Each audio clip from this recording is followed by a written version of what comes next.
घसुवामा भोटेकोसीको भयानक ताण्डव, नुवाकोटदेखि चितवनसम्म बाढीको त्रास, सुरक्षा निकाय हाई अलर्टमा, नदी किनारका बासिन्दालाई तत्काल घर छाड्न आग्रह।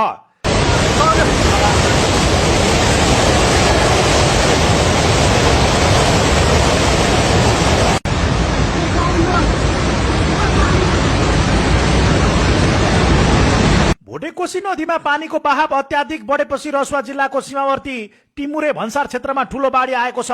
धुन्चे तर्फबाट लेदो सहित आएको भीषण बाढीका कारण टिमुरे र आसपासका क्षेत्र प्रभावित भएका छन्। प्रारम्भिक जानकारी अनुसार बाढीले टिमुरे भन्सार क्षेत्रका केही भौतिक संरचनाहरूमा क्षति पुर्याएको छ। भन्सारका संरचनाहरू बाढीले बगाएको खबर आए पनि घटनाबाट भएको सम्पूर्ण क्षतिको आधिकारिक र यकिन विवरण संकलन भइरहेको छ। बाढीको रूप निकै भयानक रहेकाले स्थानीय प्रशासन, नेपाल प्रहरी, सशस्त्र प्रहरी बल तथा सेनाको टोलीले घटनास्थलको वस्तुस्थिति बुझ्न र क्षति विवरण संकलन गर्न सक्रियता देखाएका छन्।